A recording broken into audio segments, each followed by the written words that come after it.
башкира, который выступает в защиту своего народа, на своей земле сажают. Почему? Потому что мы национальное меньшинство.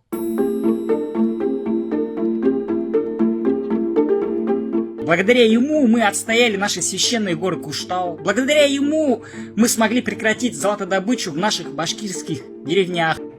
Нас, башкир, на каждом шагу ущемляют. Задевают наши сердца, когда в нашей родной земле нам указывают: говори на русском. Правительство видит только один народ – русских. Пропаганда со всех щелей говорит нам: мы русские. В Украину отправляют башкир пачками умирать под лозунгом «мы русские». Но мы же не русские. Мы башкиры.